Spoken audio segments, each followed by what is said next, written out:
Everyone. My name is Susnesh Kundu and I'm from Pune Institute of Business Management with the domain of finance analytics. So I'm going to discuss about various microfinance strategies and case studies in this presentation. So let's begin with the presentation.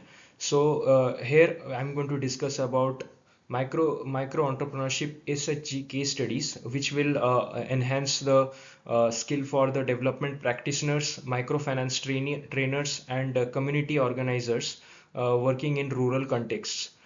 This deck distills eight field cases into clear actions, how SHGs convert wage earners into wage earners into entrepreneurs. So let's begin with the case studies. So the case one is from seasonal wage work to a petty shop.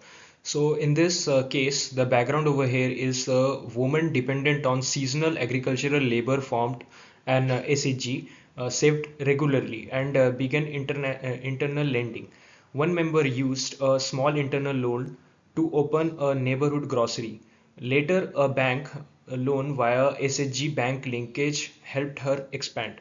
So the key enablers are the small timely credit, peer monitoring, no collateral, and reduced borrowing stigma. That is, the interest will be quite lesser than the normal loans. And the outcome over here is the transition from wage labor to a stable micro enterprise with progressive scaling.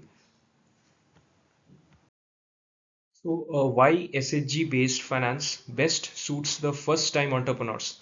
So, we are going to divide this into three major scales, which will show that why it helps the beginner, or we can say the first time entrepreneurs. So, SHG finance reduce the barrier and supports early stage experimentation, such as like it helps to give a peer support platform, flexible repayment, and no collateral. Moreover, the interest rate over here is quite normal than the regular. So it is designed for social accountability and flexible terms that match irregular rural incomes. So this is why it suits best for the first time entrepreneurs, or we can say the beginner in this field. So we move ahead towards the case two, internal lending as seed capital. So the background of this case is after 8 months of saving, an SHG started internal lending. Members use small loans to begin tailoring, vegetable vending, and poultry, generating a steady, modest income, and later qualifying for the larger bank loans. The roadmap for this procedure is like SHG savings, then to pilot enterprise like the bank linkage, and then moving ahead with internal lending. So the internal lending acts as a risk seed capital, immediate, small, and easy to manage, enabling pilots that prove viability before scaling. In case 3, we are going to discuss about skill development and enterprise training. So the background of this is that members received continuous training, basic accounting, pricing, and market basics. Post training, small food units supplied local markets with improved product quality. And second is why the training matters.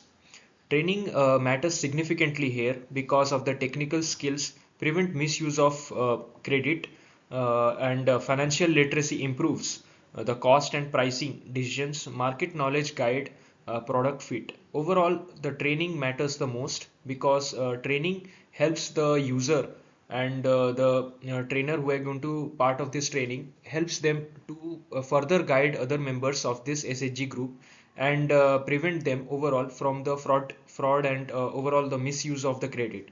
So that's how the training matters. In case 4, we are going to discuss the collective dairy enterprise. An SHG pooled resources to buy cattle and milk, manage production collectively, shared responsibilities, and pooled sales led to steadier returns and improved bargaining with buyers. So we divide this into three subcategories like the shared investment, economics of scale, and risk reduction. So in shared investment, lower individual capital burden and shared maintenance cost. And the second is economics of scale. Bulk procurement and joint marketing reduced per unit cost. Obviously, when we purchase anything in a bulk amount, the per unit cost get significantly reduced. So the coming to the third point, that is the risk reduction. Income smoothing and mutual accountability lowered the failure of the risk. So that's how we going to map the SHG pooled resources to buy the cattle and manage milk production collectively. Moving ahead with the case 5, that is marketing support and enterprise growth. So the background of this case is the individual artisans struggle to reach markets, support from federations and government enabled exhibitions, access and buyer linkage, increasing sales and visibility. So here the case is mapped with three different subsections, that is the better price realizations. Better price realizations comes with the collective marketing secures fairer prices and reduces intermediaries. Improved visibility. So improved visibility can be done by exhibitions and federations increase, buyer access and brand recognition. Obviously, if with the packaging and standards, market supports help the product quality, packaging, and the pricing. So overall, these three subdivisions will help the market support and enterprise growth overall. In case 6, we are going to discuss the confidence and leadership development. Rural meetings, record keeping, and leadership rotation fosters confidence, and exposure visits to successful enterprise and motivated members to take risks and negotiate with suppliers. And here the first point is the participation. Participation is enhanced by the decision making builds ownership and agencies. The second is role rotation. Practical experience in roles improve skills and credibility. And the third one is exposure. Visits to peers show tangible and overall boost the ambitions of the candidate. So in case 7, we are going to discuss about institutional support coordinated services. When SHG received integrated support like the credit, training, and market linkages from institutions like NABARD and livelihood missions, and enterprise growth was more stable and scalable. So what institutions do? Institutions generally provide affordable finance, organized skill programs, and open market channels. This overall enhance the reach of the candidates. And the second is cost of fragmentation. Training without markets and credit risk reduces sustainability. So the fragmentation of the interest rate significantly reduce the risk level of candidates which are participating individually. So moving ahead with the case 8, that is the key takeaways and uneven performance and practical lessons. So the two similar SHGs had different outcomes.